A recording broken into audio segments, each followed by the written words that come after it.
is the Mistress Carrie Situation Report for January 24th, 2025. Shinedown are bringing the Dance Kid Dance Tour with special guests Bush and Morgan Wade to the TD Garden in Boston, Massachusetts on Saturday, July 19th. Tickets go on sale today at 10 a.m.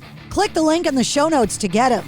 Shinedown released 2 new songs today as well, a track called 365 and the song the tour is named after, Dance Kid Dance. Dorothy also released new music today, a track called Tombstone Town featuring Slash from Guns N' Roses. New album releases today include Bumblefoot Returns, Meanwhile from Eric Clapton, Live at Montreux Jazz Festival 2023 from Iggy Pop, Acoustic Sessions from Thin Lizzy, and This Is Music, the Singles, the 20th Anniversary Edition from The Verve. An update from Vivian Campbell from Def Leppard on his health, saying online, "Thank you for all the recent messages and support. As you all may know, I was diagnosed with Hodgkin's lymphoma several years ago.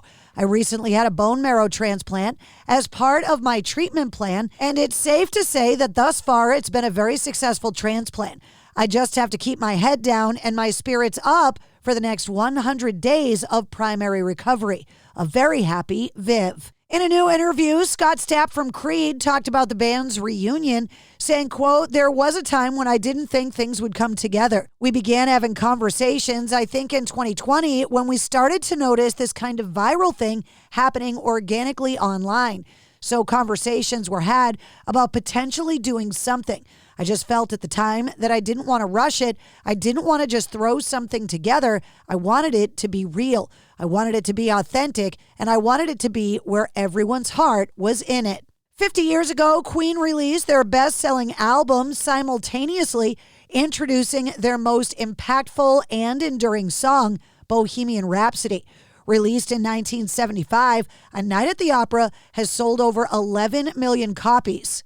And now, A Night at the Opera, 50 Years, The Great Albums, has historian Gillian Garr taking a deep dive into the legendary album for its 50th anniversary. Aerosmith are reportedly set to reunite for a brief performance next month. The band announced their abrupt retirement from touring in August after Steven Tyler suffered a serious vocal cord injury while performing in 2023. But it appears the band is going to reconvene for a special performance as part of Steven Tyler's Jam for Janie charity event happening in early February.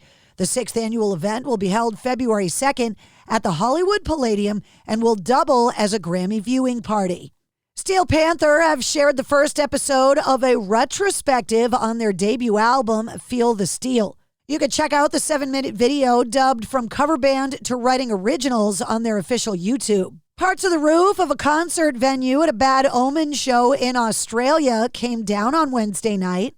The group was performing Just Pretend, the closing song of their set, when ceiling tiles started falling on the crowd. Several fan-shot videos of the incident can be seen online. The list of artists saluting Patti Smith in an upcoming tribute show in New York has gotten longer.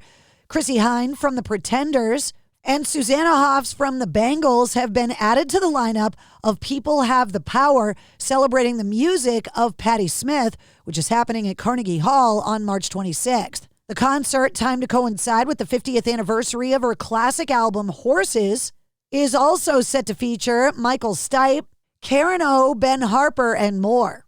And that's your sit rep. For more details on all of the stories, check the links in the show notes of this episode.